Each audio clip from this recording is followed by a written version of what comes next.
Hey, everybody. This is a special book to me for so many reasons. Um, and you think that if it was so special to me, it wouldn't be such a shredded, destroyed piece of garbage. I mean, look how bad this thing is. I even years ago put a staple in it to hold it together. Like, this thing has seen better days for sure. But, I mean, I'm shocked at how bad it is. This is one of the first comic books I ever got in my life. It was my first exposure to reading an actual Daredevil comic. I was vaguely aware of the character. I knew nothing of Bullseye. I knew nothing of Elektra. I knew nothing of Frank Miller. This was my introduction to all of them. I'm curious as to when. April 1982. God, I can't believe it's been that long. 82. Um, I'm trying to think of how old I was. I mean, I was only 5 years old when this comic was made. God, that makes me feel just so ancient. Am I reading that right? Yeah, 82. I was at least 10 years old. So 87 is when I got this. I had a friend just when I was a kid, just a friend that lived down the street, and he came across a pile of comics and he just gave them to me. Don't know why. Don't know why he thought I would like comics. I was not. I hadn't discovered that I liked to draw yet, but he just had them and gave them to us, and this was one of them. Daredevil 181, Bullseye versus Elektra. One wins, one dies. If you know anything about Frank Miller and his Daredevil run and the Elektra saga, this is one of the biggest books in comic history for so many reasons. And so, what a weird and unique and fortunate little random happenstance to have somebody give this to me. Now, when I got this book, it was not as in bad a shape as it is here. It was just a comic book. I didn't give a shit. I mean, I liked it, but I didn't think to take care of them. Now, I've said before that I don't collect comics for their financial value, and I don't keep them because I keep them nice because I like them and I want to preserve them because I enjoy them as a work of art, not because of I'm hoping they'll be financially worth something in the future. But as a kid, when I first got this, I didn't care, but so I just read the book, and man, was it. I wish I could remember exactly what my first response was. I think I remember I enjoyed it because it was so rich with character and lore and story, and so many things happen in this book. So many things. I had no idea what was coming, what happened in the past, what the future held. It was just a one-off book. And this is the only Daredevil book I had read for years and years. But what a hell of an introduction to this world, this universe, these concepts, these characters. And this, it kind of tells you everything you need to know. So, and again, this is my actual physical copy. It's in terrible shape, like we've gone over, but I wish I would have kept it in better shape, but I didn't know. But if you've never seen this, I mean, I'm sure a lot of you have, but we're going to look at this and look at why it was so damn good. I mean, it starts out with Daredevil getting shot in the fucking head. Pow! If that doesn't grab your attention, what the hell would? So, Frank Miller, story and art, Klaus Janson, finished art and colors. So, what a art team. Frank Miller was just on fire with this Daredevil run. He really got into a vibe, and he took that character and owned him. Daredevil was Frank Miller's character. He defined so much of who and what he was. His pencil artwork, man, Frank Miller, when he used to draw like this, if you look at what he does now, there's no way you'd think that this was the same guy. I have all the respect in the world for Frank Miller as a writer and as an artist and a creator, someone who stands up for creator rights. His advocate for like no censorship in the world of comics. You can write and draw what you want, and you shouldn't have to be forced to put like something on the cover to warn people off on it. Like, censorship doesn't need to exist here. And he's done so many works, like his work on Batman and Sin City and Daredevil and 300 and everything he's done. I don't know if he's just kind of lost his mind in recent years. His artwork these days is so atrocious.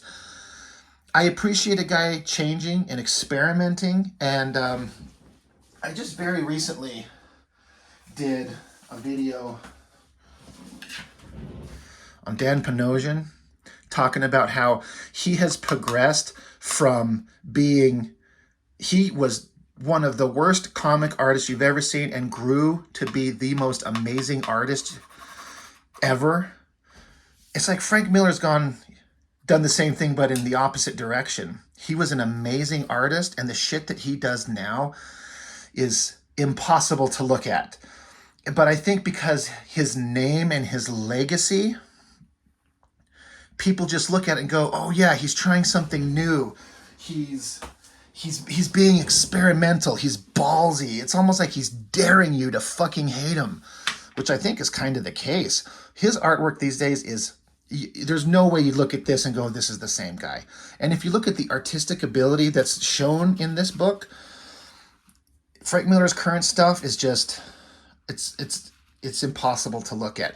Now I also got to make sure I shout out Klaus Janson as an inker. His finishes on the inks, and then also his addition of doing the colors, it makes for a unique, like, this isn't Frank Miller by himself, but Frank Miller's composition, his anatomy, and the story, like, it's mostly him, but Klaus Janson combined with him, they do amazing work.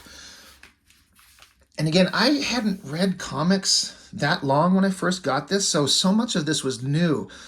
It's all about, told from the perspective of Bullseye and how much he fucking hates Daredevil. That was just him fantasizing on page 1 about how he wants to kill him. And it's him, he's in jail, and he's reminiscing in his mind about the battles that they've had, and he's pissed off that Daredevil beat him and then saved his life. He didn't get hit by this train. What an interesting visual thing going on here. It's a close-up on his eyes, and then you pan back a little bit farther, and then a little bit farther, and then zoom back in close on his face. You know, it's a really like cinematic visual thing going on here. And the coloring, the way that they do this kind of yellow highlight over here, and then it's a little bit duller over here. It looks so good. But he's just thinking, like I said, he's thinking in his head how much he hates Daredevil. He's like, I hate you. You hurt me. You ruined my reputation, but that's not the worst of it. While I sit here in jail, I have to just deal with the fact that you saved my life. So he wants to get Daredevil. So he gets to work out while he's in prison. You'd think somebody as horrifically lethal as Bullseye would be in lockdown 24 hours a day. Now, again, when I read this, I didn't know anything about him. I didn't understand what his powers were. But again, the book tells you. So he jumps down, he does this little flip, doing all these exercises. I guess he gets these horrible headaches, and he has to have this medication for them. So to do that, he has to crawl his ass over and lock himself down so his hands are locked into place so they can give him a pill, his medication to stop his headaches. What you don't know about the character, well, I didn't know, I should say. Everyone does know, but me at the time when I read this. So Bullseye's abilities, anything he puts in his hands is a deadly weapon. He can throw it with insane, deadly accuracy. Anything, paper clips, a card, this pencil thing would be a highly lethal thing in his hands. To say nothing of a sword, a gun, any kind of actual weapon. But anything in his hands, he can turn into a deadly weapon. So they got to lock his hands down so this cop can give him his pills. Again, I love the artwork here, the penciling, the inking. It looks so great. And I love the visual transition. It's almost cinematic. Panning in on him closer, his eyes, close up of his eyes, and then the coloring here kind of goes to a monochromatic thing. And then Daredevil swings into view, and he got the red. And then it's showing Daredevil working out. He was working out, and it's showing him practicing his eclectic fighting style. Look at the way Frank Miller draws him doing all these moves, jumping around, flipping around, kicking. I always like this elbow here, hand there. The anatomy is great. The movement is all there. It looks just fantastic. This was another thing I thought was interesting. He gets let out into the open yard one afternoon a week in the sun. he's saying how he could be social if he wanted to be, and if other people wanted to be social to him, but no one wants to talk to him. They all know who he is. But you got this one dude coming up to him, and this random prisoner's like, "Yo, man, you crazy? That's Bullseye. He'll kill you." And then he just looks at this new guy. This prisoner looks at the new guy and goes, "Wait, are you? Wait, you are. I'm gone." They have a conversation. You find this is the Punisher. Punisher's in jail, and he's telling him about how the Kingpin, who Bullseye used to work for, has replaced him. Kingpin found a new assassin, and that pisses off Bullseye. And so Bullseye's like, "Why are you telling me this?" And Punisher's like, "Chances are you'll do something dumb and get yourself killed. I'd like that." So that's Punisher doing anything he can do to, take out criminal scum. Tell Bullseye something that pisses him off so bad that maybe he'll try to get away and maybe get himself shot and problem solved. So I thought that was a really great little character moment to just have Punisher there and have them interact for a minute. So now Bullseye, he's on like a talk show. Some, I don't know, David Letterman type put him in costume and they're interviewing him. And they're going back and forth, having a conversation. Bullseye starts having another one of his headaches like previously. So the cop gives him his pill, but he keeps the pill in his mouth. We said that Bullseye can be deadly with anything. The action in this stuff, I don't know if there's anybody. I mean, I'm sure there is. I mean, I'm not privy to every artist, every comic that's ever been done anywhere ever. So when I say no one does this better than someone in any particular situation, I'm only referring to the things that I'm aware of. But I don't know that I know of anybody that does action better than Frank Miller in this era. He will show over multiple panels a very well thought out and logical fight scene. When you look at a lot of other guys that are like Jim Lee and Rob Liefeld, they'll just do a lot of scenes where they're just punching at each other randomly. Bad guys punching good guys punching bad guys. But the choreography in these fight scenes is first rate, unlike anything anyone's ever done. He spits the pill into the cop's eye. So the cop pulls his gun, and to the cop's credit, he's not taking any chances. He pulls his gun and shoots. Like, I'm going to kill him.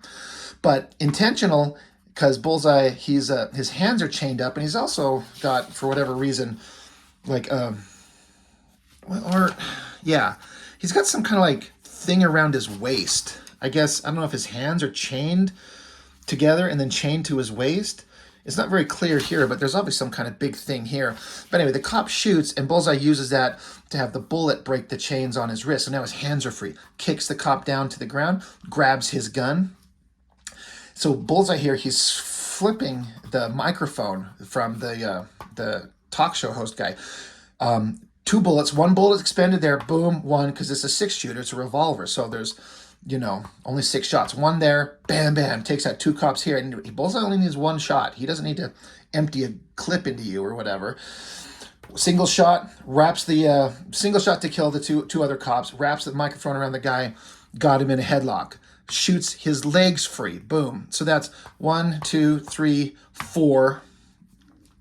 And he kicks a jail cell shut and locks the cops in there. And this cop, who kind of made fun of Bullseye earlier, and Bullseye in the previous page threatened to kill him. He's like, "Oh yeah, remember what I said about promises?" He's like, "Please don't." And Bullseye shoots him there. Boom. 5 shots. 1, 2, 3, 4, 5. So he's got 1 shot left. Gets out into the open area. The alarms are going off. Freeze, Bullseye. You can't get away. 1, 2, 3, 4, 5. Yeah, you know what? That's funny. I actually thought that he had thought out as many rounds as could be shot, but unless it's a different cop's gun. 1, 2, 3, 4, 5. His revolvers hold 6 rounds. So there's these big lights up there. And he shoots them out. Blam, crease, blam, crease. He takes out, so 2 bullets, 2 lights. Now what do I do? So there's actually had 1 extra magical bullet. Anyway, it's only off by 1. That's interesting. I actually thought he'd figured it out. 6 shots, 6 situations, but there's 7. Anyway, helicopter comes down. You tell him to let the guy go. So he lets the guy go, and he acts like he's kind of gonna, like, maybe let the gun go, but he just winding up, and flicks the gun, smacks the guy in the helicopter right in the head, knocks him down, uses the microphone to rope onto the helicopter as the helicopter is pulling up, jumps in, grabs a pilot, throws him out, flying away in a helicopter. He's out. Bullseye is free. What a really great choreographed fight scene. Really well done. Cut to Daredevil. Again, I didn't know anything about Daredevil. I don't know if I knew that he was blind or his senses were heightened. I'm not sure what I knew. It's been so long. But he, this is, the text boxes is all still Bullseye thinking. But you just see Matt Murdock. He comes home, he turns on the radio, he obviously hears that Bullseye's free, Daredevil immediately gets into his costume, jumps out his window, and he's on the prowl. He's going to find him. No sitting around, no waiting. Great scene of Bullseye sitting outside. This is a bunch of bad guys that work for Kingpin. They're all sitting around talking. He's sitting there kind of listening. That's a great, I think this is obviously photo reference from somewhere. The shadow and the lighting's pretty good. Pretty good. It's really good. I thought this was an interesting thing. You got this whatever bad guy, kind of like a everyday schlub. You don't see guys looking like this in comics a lot. This is Frank Miller showing how well he can draw. He's standing by a window. He's kind of ashing out the window. Daredevil's there, and when he does it a second time, you know, ashes off out the window. He brings his hand, his smoke is gone. He's like, my smoke, she's gone. Looks back in. Want to see another wonderfully choreographed fight scene? There's Bullseye outside the window. And I love the panel layout. It's a little tiny little panel, and then he goes back to these long ones. But it's interesting. I made this little tiny one. Kind of makes it claustrophobic a little bit. Big, awesome kick to the face. Guy here, nunchucks. Guy here with like sais. Or not sais, but just little short swords. There's like, his Bullseye, kill him. Swings the weapon at him, catches it, flips it around, smacks the other guy, and then uses the nunchucks to smack that guy down. Just like that, all these guys are dispatched, which shows what a great fighter Bullseye is. We're building up to show that he's an incredibly skilled fighter. And Frank Miller is an incredibly skilled artist and choreographer of fight scenes. It looks just fantastic. So, I guess these are, you know, they're all criminal scum, and this guy is like the leader of the ones that Bullseye just took out. So now Bullseye has a place to crash for a minute. I think he's drunk, he's high, he's drinking, and he has this thought in his head that he, in this weird moment, he kind of pieces together that Matt Murdock is Daredevil. Maybe. He's like, wouldn't that be silly? Like, it's so ridiculous, he's laughing. What a great wild page layout of these panels. Like, it's all one scene. Like, these panels are visually in the same scene, roughly speaking. I mean, this bottle is that's a close-up of the bottle, but when you pan out, I mean, that's a giant bottle if that's in the same proportion to him. But it's just interesting layout with the panels like this, and then the laughing coming this way. He's just drunk and high and just laughing at the idea that Matt Murdock could be Daredevil. Maybe that's true. Go back to Matt Murdock. He's doing a court case. Bullseye's in the audience listening and watching. He wins a case for his client. That's great. And then we've got Foggy Nelson, and Bullseye in the audience slaps a little kind of tracker onto the back of Foggy, as you see. And so he follows him.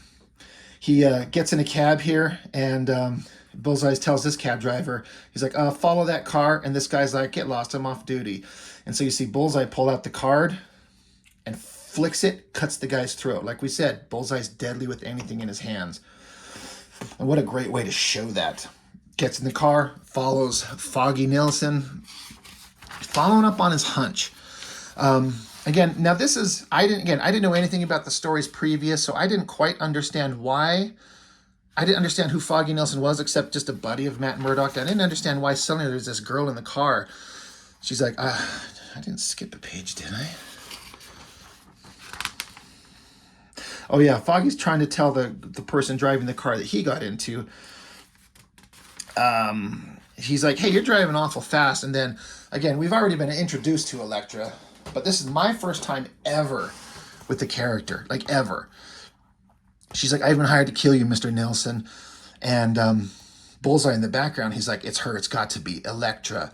She's saying to Foggy, be silent, be calm, you will feel no pain. So she drives him into some I don't know, underground or like a carport, a parking garage, gets him out of the car and is standing there. And Foggy's like, why are you doing this to me? He's like, I don't even know you. He's like, wait, I do. I've seen you before. In college, you were Matt's girl, Elektra. So there's, again, I didn't know anything about these characters. I don't know what was revealed previously, but it tells you she's an assassin, probably works for the Kingpin. And she knew Matt Murdock in college, and they were together. And somehow they went their own separate directions, and she's an assassin. And he recognizes her.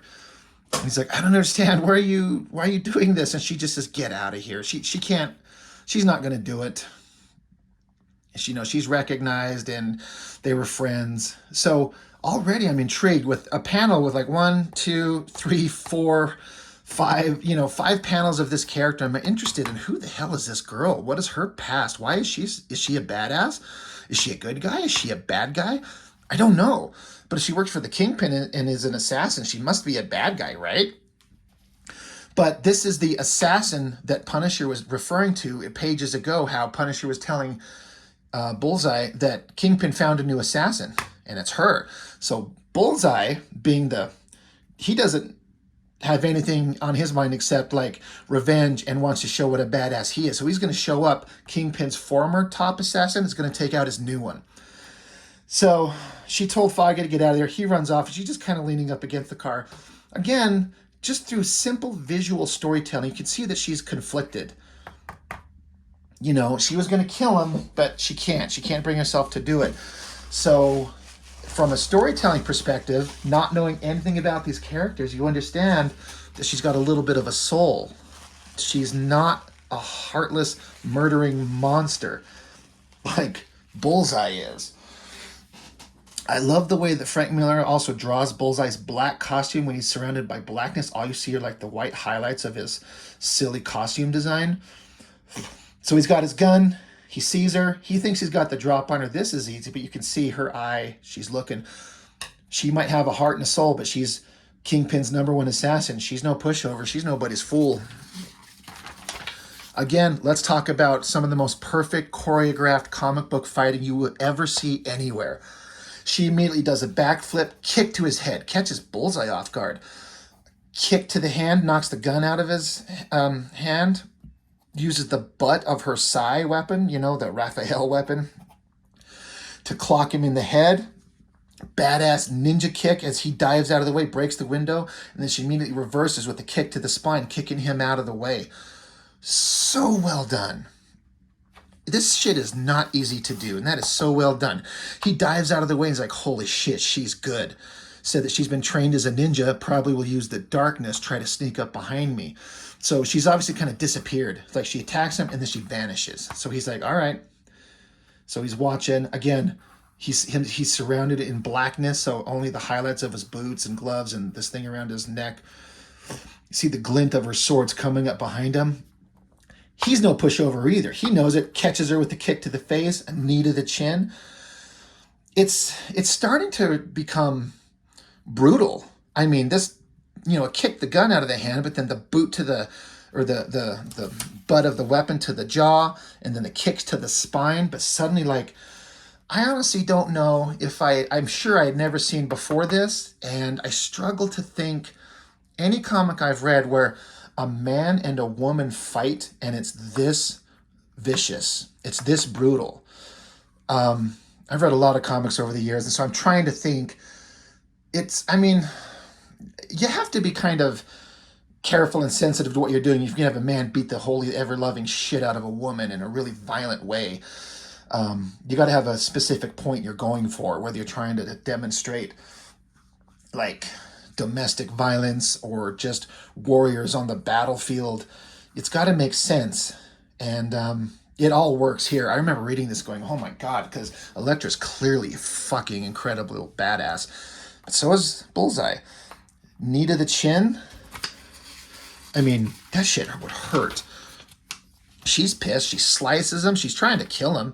He ducks out of the way, but it cuts him across the face. She stabs at him, goes into the car, catches her with the heel to the chin again. Like, that's 2 chin shots.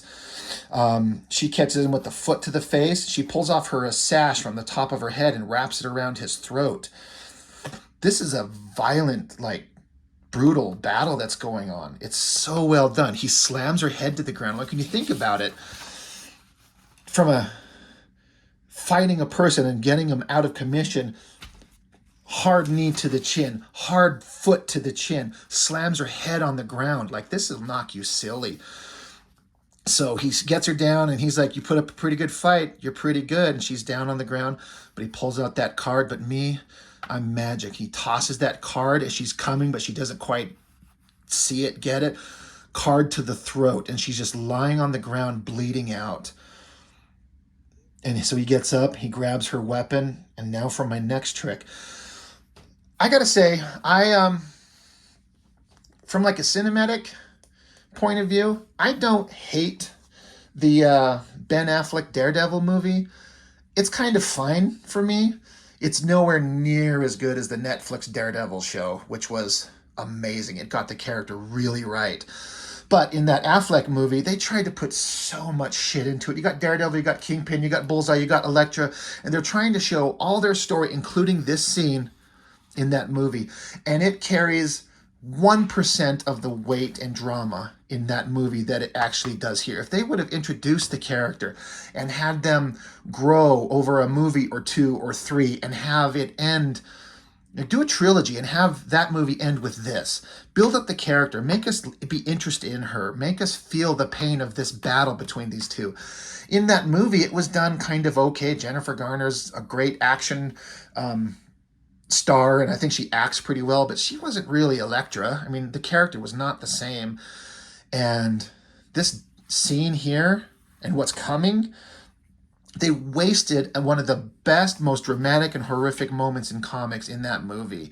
And again, I say that kind of liking it, but I'm not oblivious to how they kind of blew it. So anyway, again, beating the shit out of a woman. I mean, she'd kill him, so if they're fighting, he's going to fight back too. Like, you know, we're on equal terms here. They're evil assassins, honestly. But we have a reason to like her. She demonstrated she's got some heart. She used to be the girlfriend of Daredevil himself. And Bullseye just shows up and attacks her, beats the shit out of her. But she fought back pretty good, but the card to the throat, bleeding out. For my next trick, man, if you thought that I had any idea that I'd see anything like this in a comic book ever, I have seen technically more violently drawn things. Like, we've seen comics where, like, somebody's stabbed and the sword is coming through and blood is exploding like a fountain, and bigger, roided up, muscular figures. But none of them carry the horrific weight of this. And, this is so clearly, obviously, this would kill a human being. Somehow she still lives and crawls away for a minute. But just from a drawing perspective, like, it's a big drawing on the page, but I always bring up, like, imagine if Lee or Liefeld or Silvestri would have drawn this. I mean, it would have been like a double-page spread, and then it would have been visually something maybe interesting, but, you know, it's a big image, but it's not super massive huge. It's kind of contained a little bit. The weight of the body being lifted as he's using 2 hands to stab her into the heart and lift her off the ground. The physical anatomy, like her upper body, her muscular legs, like, it's a beautiful figure, but it's so violent. It's horrific. I couldn't believe what I was seeing. And again, this is one of my first comics I'd ever read. Blood's pouring out. He's putting on a jacket. As she stumbles away, you see her feet. She falls to the ground, slowly picks herself up and keeps walking. Bullseye's, in costume, in disguise. She somehow walks whatever distance it would be to Daredevil's apartment, to his doorstep, rings the doorbell, I guess, says his name. He grabs her and comforts her in silhouette. And then I love the coloring, how it's just kind of a flat color, but this bright cigarette lighter being lit on Bullseye's face. And again, no words. Can you imagine an Image comic with all the text boxes trying to tell you all this stuff? There's no text boxes, or there's very, very few. and it's just their thoughts of what they're saying. It's this silent battle with just their words to tell you what's going on. This is amazing. She crawls to Daredevil's home, and suddenly it cuts to like at a coroner, I guess. Is that the word? She's dead. And so this guy is saying contusions on face and body, broken jaw, laceration of throat, heart pierced by something metal, knife more than likely. You knew her? And Foggy Nelson said, yeah, her name was Elektra Nachios. And you just see her dead body and Murdoch just kind of staring silently. Now, you don't really know, or if you're not paying attention, but here they are in that scene. There's a guy here and another guy coming up behind him. What you'll find out here subsequently, this is Bullseye, and this is just like another assistant bringing some supplies.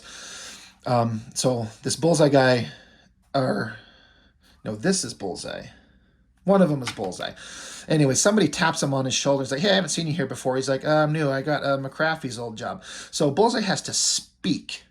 And it shows, and the text box says, just then it happens. Murdoch jumps like a stuck pig. Just when he hears me speak, he recognizes my voice. So again, I didn't exactly know what Daredevil powers were, but I was kind of getting the hint, like, just by speaking, Matt Murdoch knows that Bullseye's in the room. And he's suddenly at attention.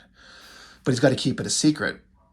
And then so Bullseye's saying to himself, suddenly that crazy idea I got about you being Daredevil doesn't seem so crazy. So this is Bullseye, and this guy he was talking to was kind of questioning, who are you? He's like, I'm just a new guy.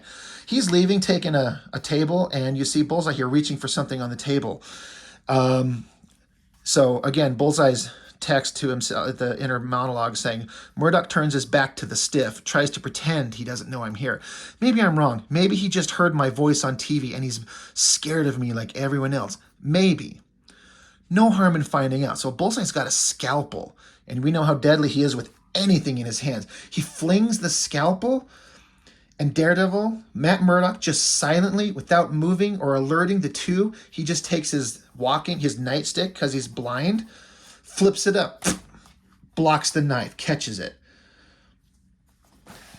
Then I'm running out of there before you can track me, before you can make excuses to protect your precious secret identity.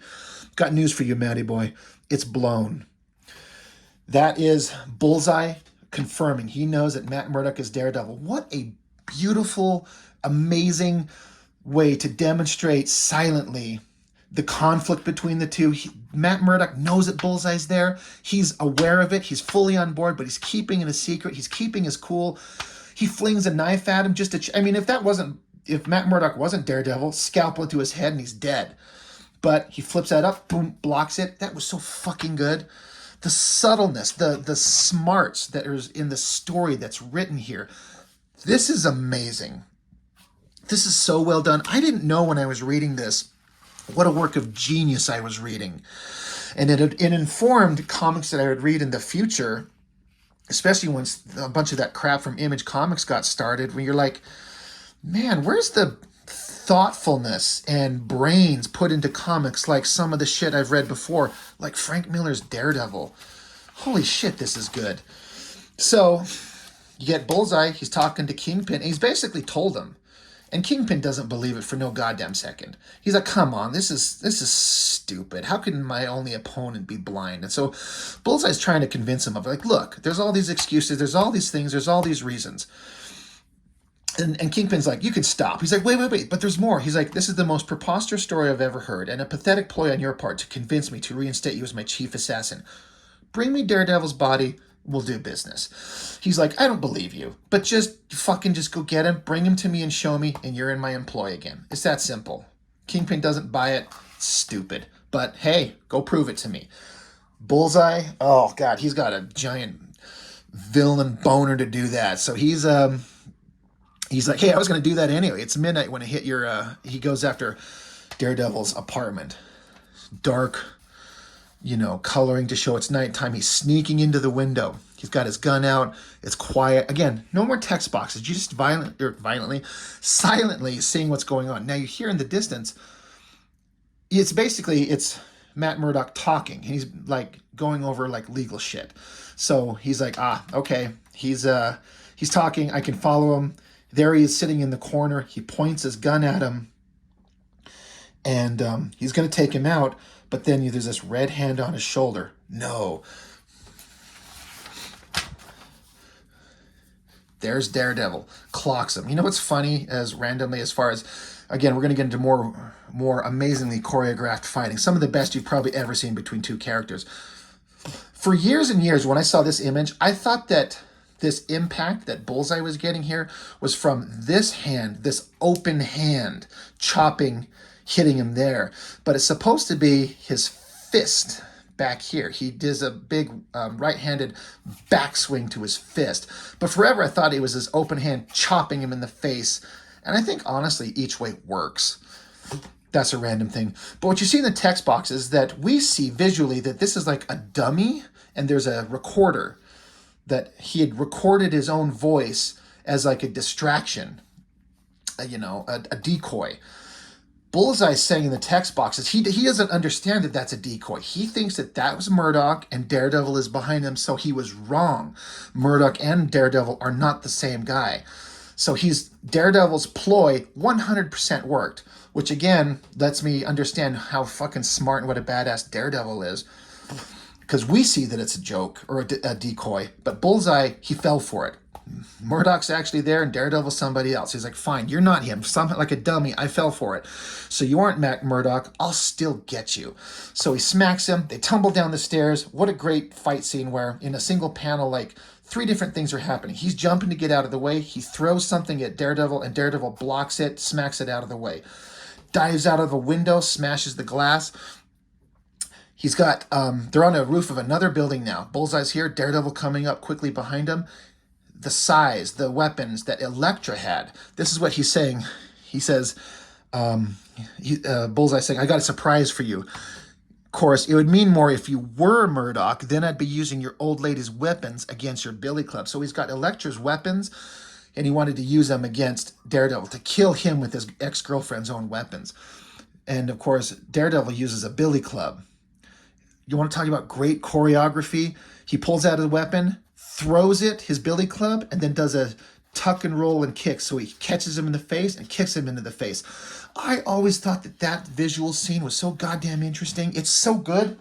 How do you, I don't even know how you even conceive of that. I mean, it looks simple enough, I guess, if you look at it, but from a fight perspective, like how you're going to draw these fights between two of the most physically gifted combatants ever, that is so great. So billy club to the face, foot to the face, fist to the face, and grabs him and they dive off a roof. I'm gathering that as badass as Elektra is, Bullseye was better than her, and as incredibly badass as Bullseye is, because we've seen nothing but him being an amazing, tactical, brilliant, deadly fighter, Daredevil is just on a whole other level. He is so much better. And I believe if you watch the rest of the battle, for the most part, Daredevil dominates this.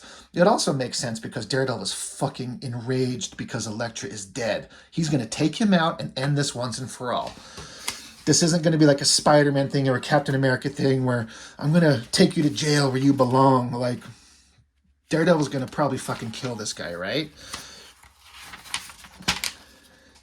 They fall to the ground. Now, as much as I've said that Daredevil is the superior fighter, it's not like it's easy to take out Bullseye, and given just a small little chance, Bullseye will catch you. They fall through a skylight.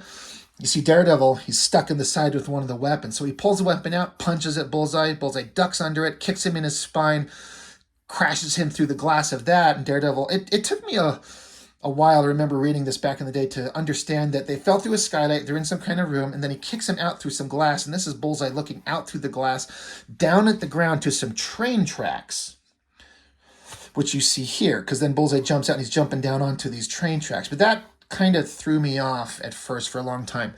Daredevil catches him with the kicks up, catches him in the gut, kicks him off to the side again. The train's coming. They both dive out of the way. Bullseye grabs on with the sides to the train. They're on top of the train. They're just going at it. Like, these guys are going at it hardcore. And again, there's almost no talking.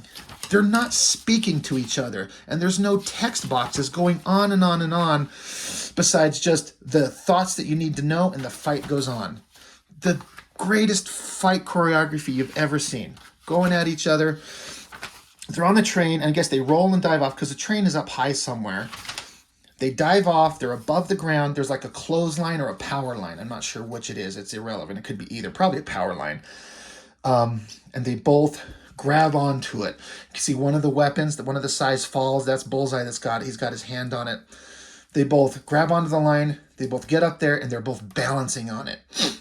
They're both really super badass, but Daredevil is just on a whole other level. Daredevil stands there, he jumps and lands back on the line. Bullseye's feet give way, he loses it. He silently maybe screams. Daredevil's hand catches Bullseye's, and Daredevil, he's doing the heroic thing, right? He's going to catch him. He's not going to let him die. Right? I mean, that's what you would think. That's what the stereotypical, normal, heroic thing to do would be. Great drawing. He's standing there, got the one weapon still in his hand. He screams, no. As we talked about in the very beginning of the book, how Bullseye's just pissed as shit that in one of their last battles, Daredevil beat him, but saved his life from dying. And he's like, no, you won't save me. Not like before. I'll kill you. And so he's reaching up to stab him. And Daredevil says, you'll kill no one ever again. Lets him go. And you see him fall down, and this is like, he fell, like this is his chest on the ground. He folded up, like this would kill a human being. I can't help but wonder, I think you're kind of left to ponder the idea. Daredevil saved him, and if Bullseye would have stopped and kind of surrendered and given up, maybe Daredevil would have shown mercy, maybe. But it's when he screams no and is going to stab him, and he just like, nope. I don't know. It's kind of ambiguous. I think Daredevil's ready just to fucking end him. He was done. He's not one to kill people indiscriminately like Wolverine or the Punisher. But in this case, he's emotionally compromised. Elektra's dead, and he's going to end this. And this is what I think this is how this should go. This is what they should have done in the fucking Daredevil movie with Affleck. I wanted to see this so bad. And the scene where he gets shot through the hands in the movie and then gets thrown out through a window and lands on a car below. It's like the little pussy PG version of what could have happened. This would have been amazing. So yeah, Daredevil says, you'll kill no one ever again. And it cuts back to close-up on his eyes, just like way at the beginning of the book. After the opening splash page, it's a close-up on Bullseye's eyes. He's the narrator of this story. And after the battle, the culmination of everything, we're back on his eyes. It says, don't bet on it. So it cuts to the Kingpin looking at a file on Bullseye, and Bullseye's clearly out of the game. So Kingpin's looking at Bullseye's file, just burns it. He's done with him as far as he's concerned. But Bullseye's kind of thinking, because he's not dead. He should have killed him, but he's still alive. He's saying how he did all these things. I still got Elektra. I guess I didn't get everything I wanted.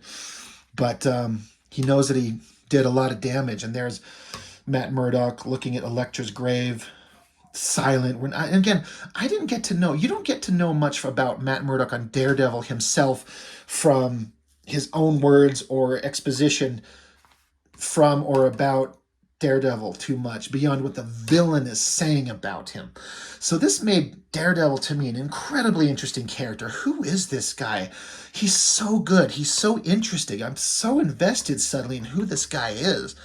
And again, this is my introduction to the character, so this thing set a high bar for what I wanted the character to be as I read comics in the future. The only thing I've ever read that even come close, or actually think he did come close, is for a while, Brian Michael Bendis did a long run with Alex Maleev on Daredevil, which I think is some of the best comics I've ever read in my life. One of these days, I'd like to go over them. Really good work, incredible stuff. But anyway, look at this art, the coloring, the way they do this stuff. It's a comic from 1982 on newsprint using old techniques, but it is visually just incredible. I can't get over how good this looks. When you look at comic books today, like, if we're looking at something that's like a glossy thing, like this glossy paper and this high contrast, ridiculous coloring, like, what looks better to you?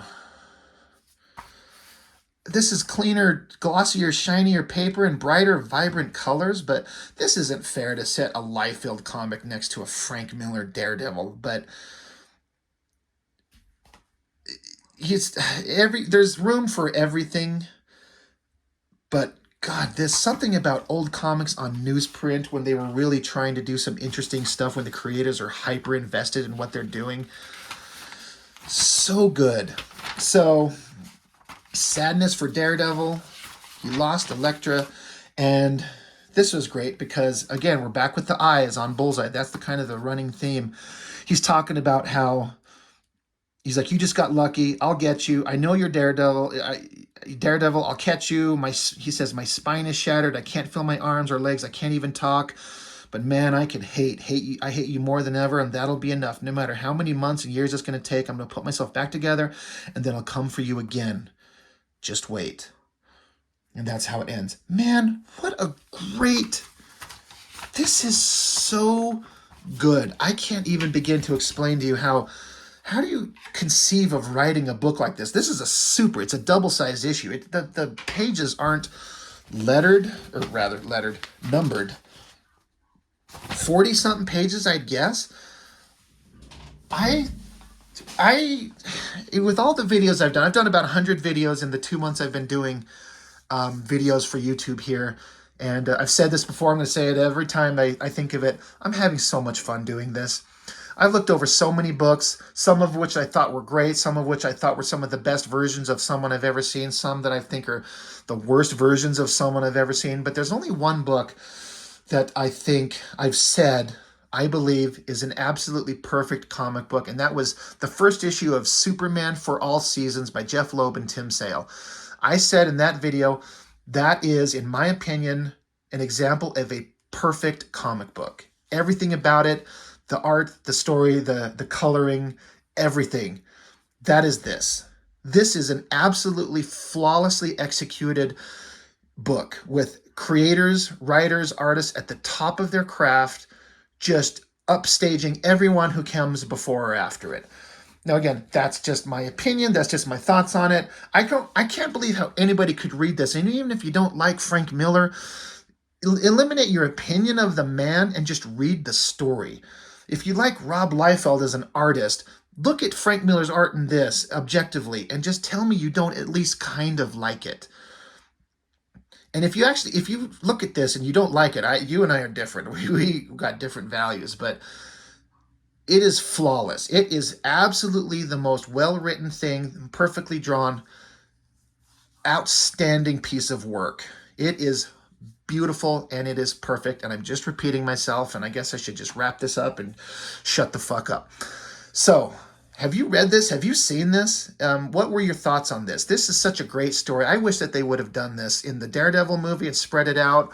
I really hope that they would have done some version of this in the Daredevil on Netflix, which was a great, great show, but they kind of did too many different things with the Elektra character and didn't give her the chance to show how awesome that she could be.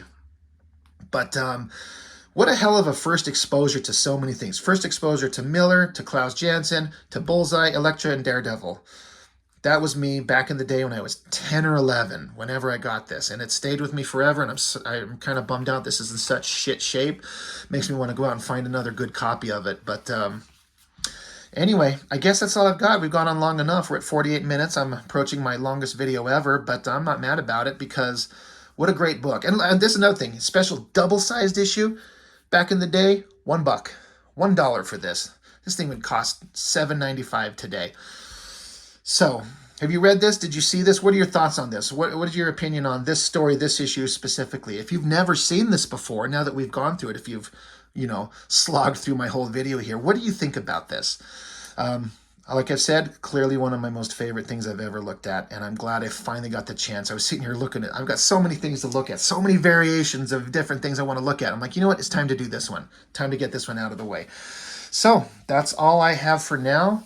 Thank you so much for joining me, and I will see you next time.